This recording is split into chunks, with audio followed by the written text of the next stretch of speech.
Kisah cinta Panembahan Senopati dan Nyi Roro Kidul.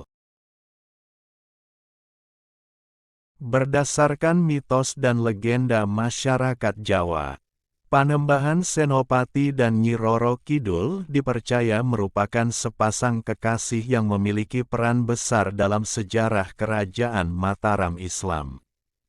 Mereka memiliki kisah cinta yang unik penuh liku-liku, romansa. Panembahan Senopati merupakan pendiri kerajaan Mataram Islam yang memerintah pada tahun-tahun 1587 sampai tahun 1601.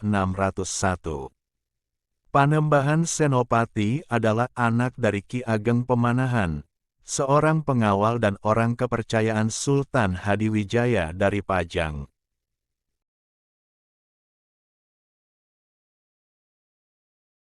Selain itu beliau juga dikenal sebagai Danang Sutawijaya atau Raden Bagus Dananjaya. Beliau sukses membebaskan Mataram dari Pajang dan mengembangkan wilayahnya hingga meliputi sebagian besar Jawa Tengah hingga Jawa Timur.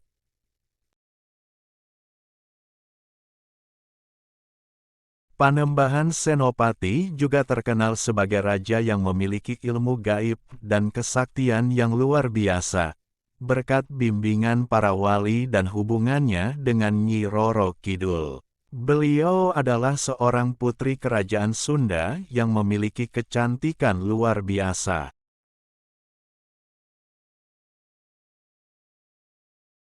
Lebih dikenal sebagai Dewi Kandita.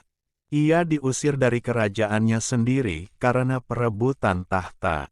Melalui bantuan paranormal, kerajaan mengutuk Dewi Kandita menjadi perempuan buruk rupa yang dipenuhi kudis di seluruh tubuhnya.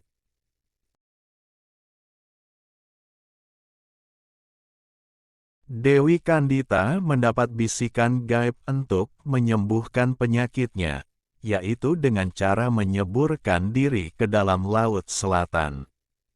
Ia pun pergi ke Laut Selatan dan menyatu dengan ombak di sana.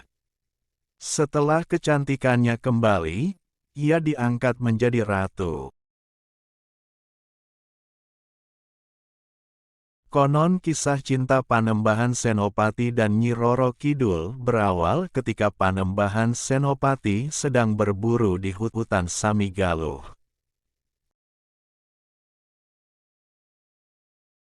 Teman-teman tolong subscribe dan nyalakan lonceng channel Momo Ayo Belajar ini supaya dapat informasi menarik lainnya.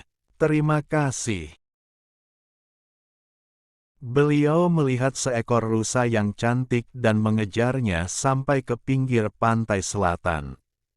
Di sana beliau bertemu dengan Nyi Roro Kidul, yang sebenarnya adalah rupa rusa yang tadi dia buru. Nyi Roro Kidul terpikat dengan ketampanan dan kegagahan Panembahan Senopati.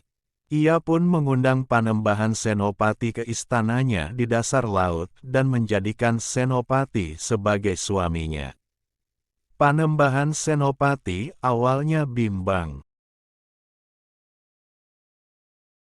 Tetapi akhirnya ia terbuai oleh godaan Nyi Roro Kidul. Beliau mengikuti Nyi Roro Kidul ke dalam laut dengan syarat ia tidak boleh melihat ke belakang. Akan tetapi di tengah perjalanan ia melanggar janjinya dan menoleh ke belakang.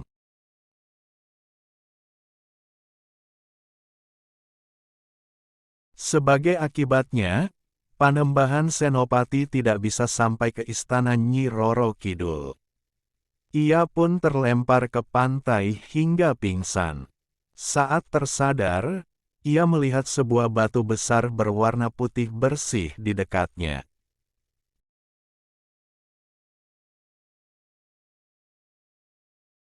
Batu itu adalah hadiah dari Nyai Roro Kidul sebagai tanda cinta dan maafnya.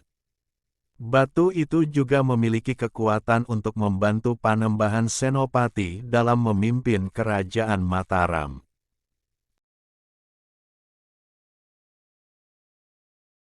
Panembahan Senopati pun membawa batu itu ke Kota Gede, ibu kota Mataram saat itu. Ia meletakkan batu itu di halaman istananya dan menjadikannya sebagai tempat bermeditasi dan memohon petunjuk dari Tuhan. Dengan bantuan batu itu, Panembahan Senopati mampu mengatasi berbagai masalah dan tantangan yang dihadapi Mataram. Ia juga berhasil menundukkan kerajaan-kerajaan lain yang menjadi lawan atau bawahan Mataram. Meskipun tidak bisa bersatu secara fisik, diyakini Panembahan Senopati dan Nyi Roro Kidul tetap menjalin hubungan cinta yang begitu erat secara spiritual. Mereka sering bertemu dalam mimpi atau meditasi. Nyi Roro Kidul juga selalu memberikan dukungan dan perlindungan kepada Panembahan Senopati dan kerajaannya. Bahkan ia juga menjadi istri simbolis bagi para raja Mataram selanjutnya. Like, share, comment. Please subscribe and thanks for watching.